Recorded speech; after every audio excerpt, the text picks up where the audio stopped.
Continuamos en La Venganza Será Terrible. Estamos hoy en la versión sin público presente en los estudios de M750, pero mañana, como les dijimos, estaremos en Resistencia, en el Chaco, en el Domo del Centenario, 9 de la noche, ahí en la Feria del Libro. El viernes en Buenos Aires, ya en la matiné, en la calle Venezuela 330, en el Caras y Caretas.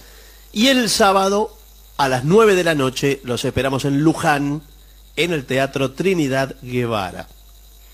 Bien, también está Angelito Capa mañana. Sí, señor, a las 7 de la tarde en Deportea, en la Valle 2083. Hablaremos esta noche de los indios yaganes.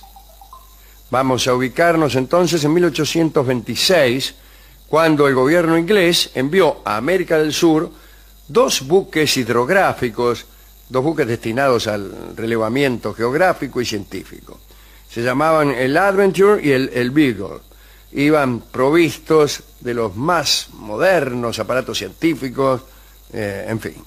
El almirantazgo les había ordenado un relevamiento de las costas de Sudamérica desde la costa sur del Río de la Plata, ahí en San Clemente, hasta Tierra del Fuego.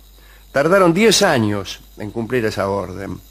La escuadrilla fue conducida por estupendos marinos.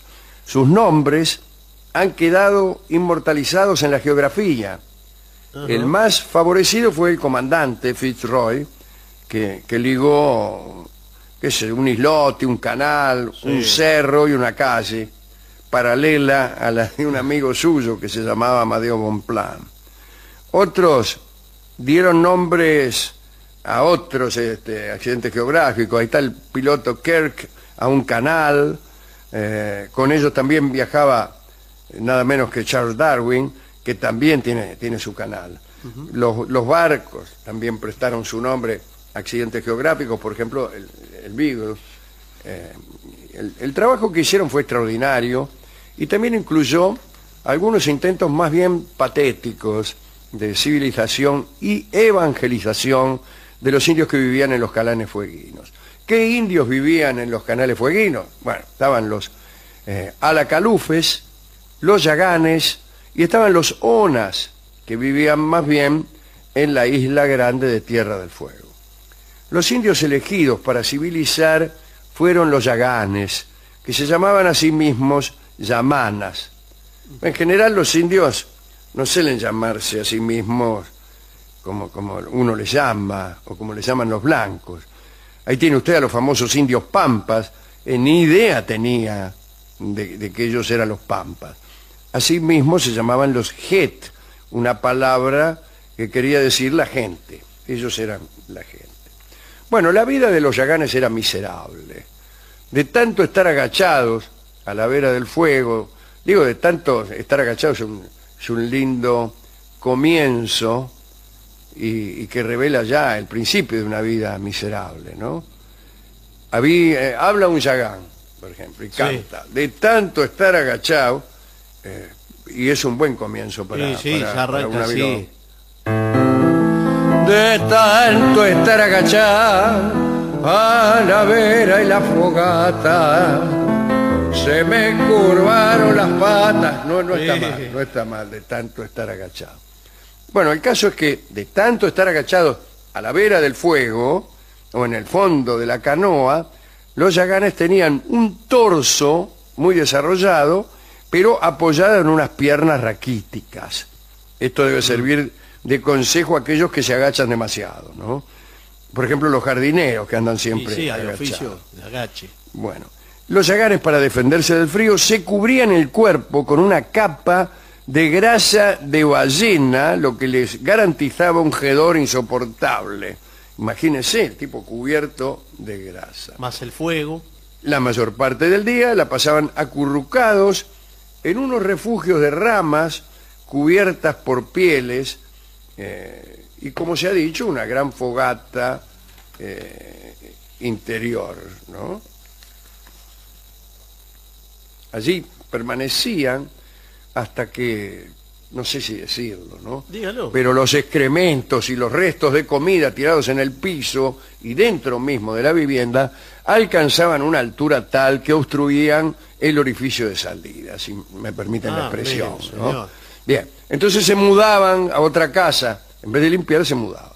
Los trabajos rudos los hacían las mujeres, ¿no? El hombre pescaba o cazaba, la mujer preparaba el alimento, construía la vivienda. Bueno, desde luego en las frecuentes mudanzas, ¿no? No era que construía una vez. Manejaba el remo, le sacaba el agua a la canoa, y cuando todos embarcaban, o mejor, cuando desembarcaban, la mujer anclaba la canoa a cierta distancia de la orilla y después ganaba la costa a nado por aquellas aguas heladas. La moral de los yaganes resultaba, a los ojos de los ingleses, un poco pobre. La hembra y el alimento se robaban, eran objetos de robo. Combatían continuamente entre las tribus para afanarse, o sea, estaba bien afanar. Pero hay que señalar que algo un tanto paradojal. En medio de esta pobreza, el idioma de los yaganes era increíblemente rico en voces, en giros y en expresiones. ¿Cómo explicar esta opulencia idiomática dentro de semejante miseria? Es que el yagán, como se ha dicho, permanecía mucho tiempo alrededor del fuego, en grupos, y allí se entretenían conversando, contando cosas. Es una explicación que a mí no me satisface mucho. ¿Qué contaban si estaban siempre adentro? Estaban siempre ahí. Bueno.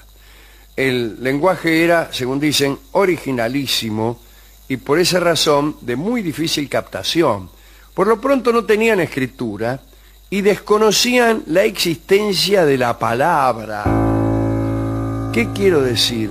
Que no podían producir un término separadamente. Su discurso era continuado. No dividían en palabras. Eran escasísimos, además, esto no lo creo. Es raro todo, pero no termino de entender. Yo tampoco termino de entenderlo. ¿Cómo no se divide? Bueno, todo discurso puede oírse como un continuo si uno no lo conoce. Porque a menos que se refiera a especies de ideogramas en los que, bueno, son Pero si ideas... un pez tenía un nombre, entonces ya esa era una palabra, lamento decirle, sí, al lingüista que ha escrito este informe. A menos que fuera inconstante, pero no se la podría nombrar. Claro. No se la podría nombrar. Bien. Pasemos por alto este asunto. Pero digamos sí que no existe en el idioma yagán una palabra que defina el pescado, pero tienen denominación especial para todas las especies. El tiburón, el atún, la mojarrita, qué sé yo.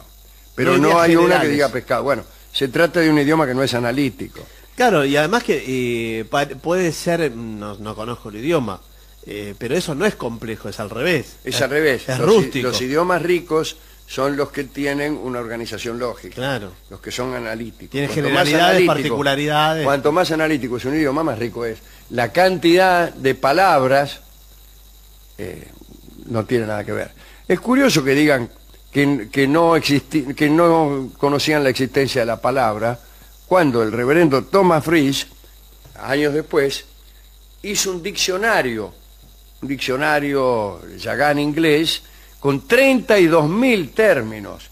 Quiere decir que sí conocían la palabra, sino como hizo Brice para identificar. Y si nombraban a todos los peces, pero no a los peces como grupo, tenían palabras para nombrar a cada pez. Claro, exactamente. Así que sí, palabra había. Bueno, parece que Brice lo estudió, andaba entre los indios, haciéndose repetir las cosas. Los yaganes creían que era sordo Brice, ¿no? Y compiló este diccionario. Creo que también tradujo el Evangelio de San Lucas y el de San Juan y los Actos de los Apóstoles al idioma yagán con un nulo éxito de lectores. Claro. Bueno, sí. Muy bien. ¿Y ese tipo viajaba con Darwin? No, ese vino después. Porque ese vino después, Tomás. Una convivencia difícil. En febrero de 1830, la fragata Beagle realizó finalmente una última expedición antes de volver a Inglaterra. Una tarde, unos marinos que habían salido a bordo de una ballenera, en una lancha, fueron asaltados por los indios yaganes, que les afanaron la embarcación. Le afanaron la lancha, le afanaron. Bueno, hubo una investigación y se creyó prudente tomar a bordo como rehenes algunos indios yaganes y aprovechar que los tenían de rehenes para enseñarles algo del idioma inglés, que era a modo de castigo, y utilizarlos luego como guías e intérpretes. Hasta ese momento había existido un modestísimo comercio entre indios y marinos. Los tripulantes les entregaban a los indios unas gorras coloradas a cambio de pieles. Pero parece que las pieles eran muy escasas también, porque ya enseguida, a los 10 minutos de empezar el intercambio, los yaganes entregaban las pieles que llevaban puestas, quiere decir que no tenían otras. Claro, porque me imagino que todavía en ese momento no estaban las ovejas que se introdujeron después. No, claro, eran pieles de foca y claro, esas cosas. ese tipo de cosas. Los rehenes, de los que acabo de hablar, que habían quedado a bordo, fueron una indiecita de 8 años, fue Gia Basket, un muchacho de unos 20 años, Boat Memory, son nombres caprichosos que le habían puesto los ingleses. Otro tipo grandote llamado York Minster y un muchacho de unos 14 llamado Jeremy Button. Los lavaron, los vistieron de marineros, es una porquería, ¿no? Nunca quisieron fugarse hasta que llegó el momento de volver, ¿no? Bueno, ¿qué hacemos con los indios? Y pasó algo extraordinario. El bergantín estaba ahí en el canal de Beagle y justo aparece un viento muy favorable como para iniciar el viaje. Y el capitán, mientras todos estaban pensando, bueno, ¿cómo los bajamos? ¿Qué sé yo? Dice, yo zarpo, no me voy a perder este viento. Los llevamos a Inglaterra y otro día los traemos de nuevo, dice. Y se fueron. La travesía fue larguísima a pesar del viento, 4 meses y medio. En ese tiempo los indios adelantaron muchísimo en el inglés y pudieron contarle al comandante la forma en que solían comerse a sus enemigos. Pero ¿eran realmente caníbales? No. En realidad Darwin y Fitzroy decían que sí, pero el reverendo Bridge, que estudió el caso después, dice que no, que en realidad los yaganes no eran caníbales. O sea, Bridge vivió mucho tiempo con ellos después. Que no eran caníbales sino mentirosos. Les gustaba mentir y se entretenían, como hemos dicho aquí de alguien, viendo cómo sus invenciones más extravagantes eran creídas por los blancos, ¿no? Bueno, llegaron a Inglaterra el 14 de octubre de 1830. Fitzroy los instaló en una granja, los hizo vacunar, no se sabe contra qué. En diciembre, Boat Memory murió. Fitzroy pagó todos los gastos, no solo a los que estaban muertos, sino también a los que estaban vivos también, ¿no? Aprendieron inglés, doctrina cristiana, herrería, carpintería, en fin. La noticia de su presencia despertó mucho interés, desde luego, a tal punto que el rey los quiso conocer. Y un día, Guillermo IV de Inglaterra los recibió en el Palacio Real de St. James, y la reina le regaló a la chica, fue Gia Basket, un sombrero. El rey le regaló un anillo y así estuvieron haciéndose mirar por los cortesanos. Allí en 1832 otra expedición zarpó hacia Tierra del Fuego y los llevó de vuelta. Llegaron en enero de 1833. York y la chica se casaron. Bueno, al llegar de vuelta se eligió un emplazamiento para una futura población.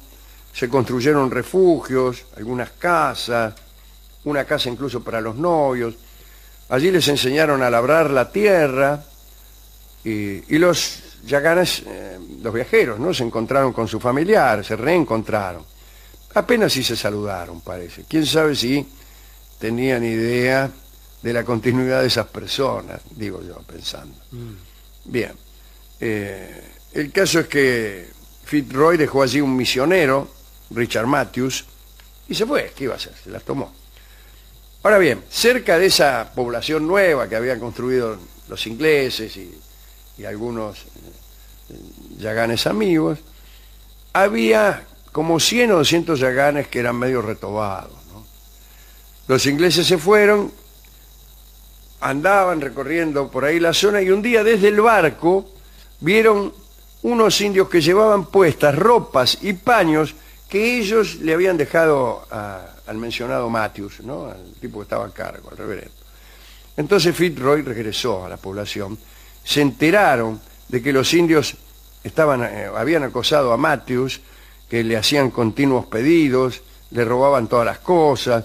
York y Fuegia Basket entraron una noche a la habitación de Matthews y lo afanaron, lo dejaron desnudo, le llevaron todo en una canoa. Así que el intento de civilización parecía haber fracasado. El único que permaneció hasta último momento fue Jeremy Button, que al volver por última vez a Inglaterra, el Beagle, fue visto. Estaba en la costa y encendió una fogata. Era como un adiós, ¿no? El último adiós de Jeremy Button. Y nunca más lo vieron. Se fueron a Inglaterra con una idea bastante pobre de los yaganes y se encargaron de difamarlos convenientemente, ¿no? Y esta es la historia del intento civilizador de los indios yaganes. Bueno,